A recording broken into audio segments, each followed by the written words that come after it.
नमस्कार दोस्तों, आप सबका स्वागत है शिव भक्ति में। आज मैं आप सबको निर्जला एकादशी की महत्वता और व्रत कथा सुनाने जा रही हूँ। ज्येष्ठ मास के शुक्ल पक्ष में पड़ने वाली निर्जला एकादशी 12 महीने के एकादशी में सबसे महत्वपूर्ण है। जो भी इस निर्जला एकादशी को कर लेता है उसको 12 महीने की एकादशी का फल मिलता है। भीमसेन व्यास जी से कहने लगे कि हे पितामह, भ्राता युधिष्ठिर, माता कुंती, द्रौपदी, अर्जुन, नकुल और सहदेव आदि सब एकादशी का व्रत करने को कहते हैं, परंतु महाराज मैं उनसे कहता हूँ कि भाई मैं भगवान की शक्ति पूजा आदि तो कर सकता हूँ, दान भी दे सकता हूँ, परंतु भोजन के बिना नहीं रह सकता। इस पर व्यास जी कहने लगे कि हे भीमसेन, यदि तुम नरक को बुरा और स्वर्ग को अच्छा समझते हो तो प्रति मास की दोनों एकादशियों को अन्न मत खाया करो। भीम कहने लगे कि हे पितामह, मैं तो पहले ही कह चुका हूँ कि मैं भूख सहन नहीं कर सकता। यदि वर्ष भर में कोई एक ही व्रत हो तो वह मैं रख सकता हूँ, क्योंकि मेरे पेट में वृक नाम वाली अग्नि है, सो मैं भोजन किए बिना नहीं रह सकता। भोजन करने से वह शांत रहती है, इसीलिए पूरा उपवास तो क्या एक समय भी बिना भोजन किए नहीं रह सकता। अतः आप मुझे कोई ऐसा व्रत बताइए जो वर्ष में केवल एक बार ही करना पड़े और मुझे स्वर्ग की प्राप्ति हो जाए। श्री व्यास जी कहने लगे कि हे पुत्र, बड़े बड़े ऋषि मुनियों ने बहुत शास्त्र आदि बनाए हैं जिनसे बिना धन के थोड़े परिश्रम से ही स्वर्ग की प्राप्ति हो सकती है।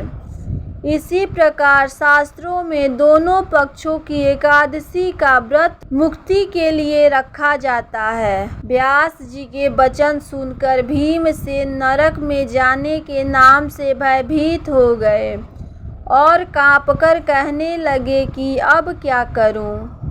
मास में 2 व्रत तो मैं कर नहीं सकता। हाँ, वर्ष में एक व्रत करने का प्रयत्न अवश्य कर सकता हूँ। अतः वर्ष में एक दिन व्रत करने से यदि मेरी मुक्ति हो जाए तो ऐसा कोई व्रत बताइए। यह सुनकर व्यास जी कहने लगे, वृषभ और मिथुन की संक्रांति के बीच ज्येष्ठ मास के शुक्ल पक्ष की जो एकादशी आती है उसका नाम निर्जला एकादशी है। तुम उस एकादशी का व्रत करो। इस एकादशी के व्रत में स्नान और आचमन के सिवा जल वर्जित है। आचमन में 6 मासे से अधिक जल नहीं होना चाहिए, अन्यथा वह मद्यपान के सदृश हो जाता है। इस दिन भोजन नहीं करना चाहिए, क्योंकि भोजन करने से व्रत नष्ट हो जाता है। यदि एकादशी को सूर्योदय से लेकर द्वादशी के सूर्योदय तक जल ग्रहण न करे तो उसे सारी एकादशियों के व्रत का फल प्राप्त होता है। द्वादशी को सूर्योदय से पहले उठकर स्नान आदि करके ब्राह्मणों का दान आदि देना चाहिए। इसके पश्चात भूखे और सतपात्र ब्राह्मण को भोजन कराकर फिर आप भोजन कर लेना। इसका फल पूरे 1 वर्ष की संपूर्ण एकादशियों के बराबर होता है। व्यास जी कहने लगे कि हे भीमसेन, यह मुझको स्वयं भगवान ने बताया है। इस एकादशी का पुण्य समस्त तीर्थों और दानों से अधिक है। केवल एक दिन मनुष्य निर्जल रहने से पापों से मुक्त हो जाता है। जो मनुष्य निर्जला एकादशी का व्रत करते हैं उनकी मृत्यु के समय यमदूत आकर नहीं घेरते, वरन भगवान के पारदर्श उसे पुस्तक विमान पर उठाकर स्वर्ग को ले जाते।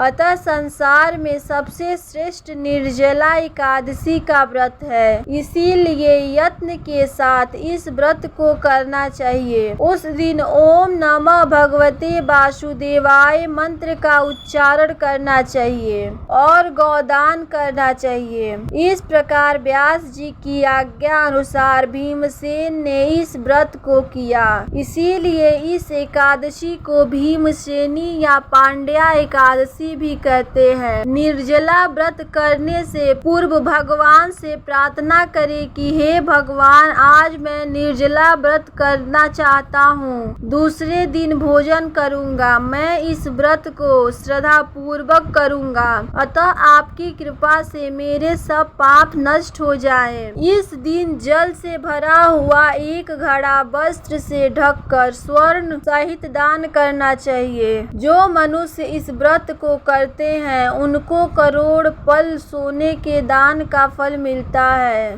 और जो इस दिन यज्ञादिक करते हैं उनका फल तो वर्णन ही नहीं किया जा सकता। इस एकादशी के व्रत से मनुष्य विष्णु लोक को प्राप्त होता है। जो मनुष्य इस दिन अन्न खाते हैं वे चांडाल के समान हैं, वे अंत में नरक में जाते हैं। जिसने निर्जला एकादशी का व्रत किया है वह चाहे ब्रह्मा हत्यारा हो, मद्यपान करता हो, चोरी की हो या गुरु के साथ द्वेष किया हो, मगर इस व्रत के प्रभाव से स्वर्ग प्राप्त करता है। हे कुंती पुत्र, जो पुरुष या स्त्री श्रद्धा पूर्वक इस व्रत को करते हैं उन्हें अग्रलिखित कर्म करने चाहिए। प्रथम भगवान का पूजन, फिर गौदान, ब्राह्मणों को मिष्ठान व दक्षिणा देनी चाहिए तथा जल से भरे कलश का दान अवश्य करना चाहिए। निर्जला के दिन अन्न, वस्त्र,